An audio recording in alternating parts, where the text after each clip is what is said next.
السلام علیکم ورحمۃ اللہ وبرکاتہ۔ آج ہم ایک نازک مگر ضروری موضوع پر بات کرنے جا رہے ہیں جو صرف ایک واقعہ نہیں بلکہ کئی سوال کو جنم دیتا ہے۔ یہ موضوع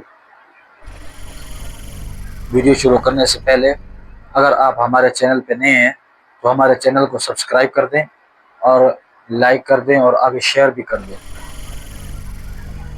الحمدللہ والصلاة والسلام علی رسول اللہ۔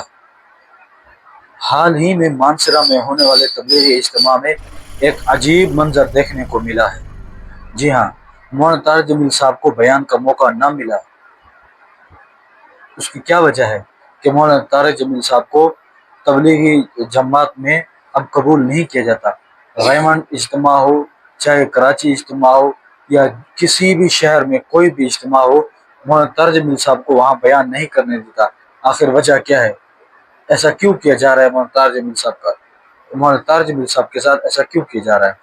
اس کی چند وجوہات ہیں، وہ میں آپ کے سامنے پیش کرنے جا رہا ہوں۔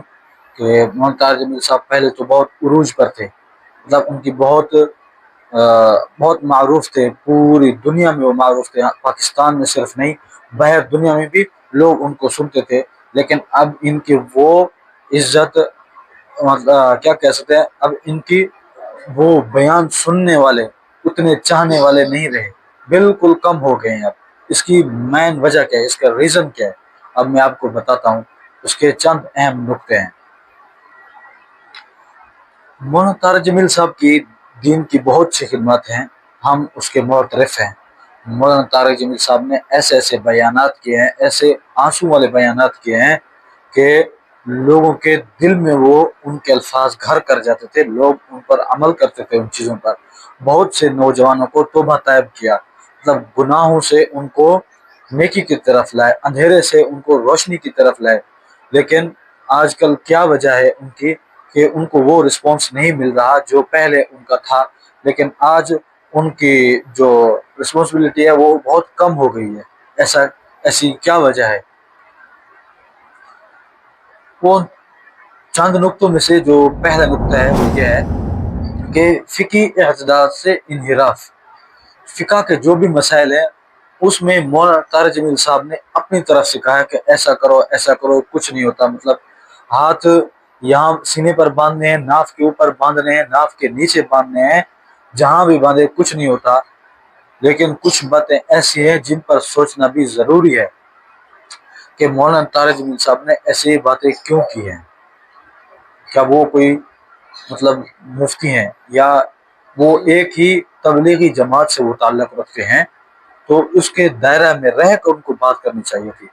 کیا سب برابر ہیں؟ مطلب جو ہاتھ اوپر سینے پر باندھتے ہیں یا ناف پر باندھتے ہیں، ناف کے اوپر باندھتے ہیں، ناف کے نیچے باندھتے ہیں، یہ سب برابر ہے؟ نہیں، یہ سب برابر نہیں ہو سکتے۔ اور فقہ حنفی کو بھی انہوں نے مجروح کر دیا ان باتوں سے۔ دوسرا نقطہ ہے غیر مستند شخصیات کی حمایت۔ شخصیات کی تعریف ان شخصیات کی تعریف کی جن پر اکابر دیوبند کی شدید ترین اعتراضات ہیں۔ مولانا طارق جمیل صاحب نے ان کی تعریف کی ہے۔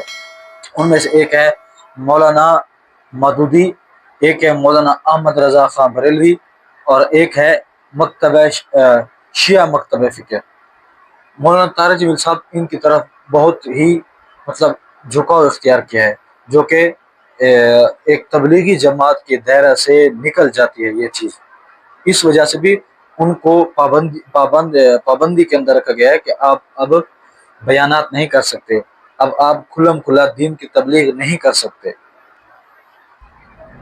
تیسرا نقطہ ہے انبیاء کی تعظیم میں لغزش، جو کہ مولانا طارق جمیل صاحب نے حضرت یوسف علیہ السلام کے واقعے کو پیش کرتے ہوئے ایسا انداز اختیار کیا جو قابل گرفت ہے۔ ان کو نہیں کرنا چاہیے تھا، ایسا انداز بیان نہیں کرنا چاہیے تھا جو انہوں نے کیا۔ ہمیں یاد رکھنا چاہیے کہ انبیاء علیہ السلام معصوم ہیں، ہر گناہ سے وہ پاک ہیں۔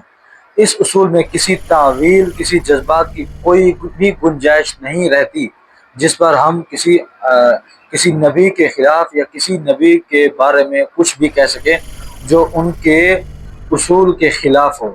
ایسا ہمیں کسی نے بھی حق نہیں دیا، ہم ایسی باتیں نہیں کر سکتے۔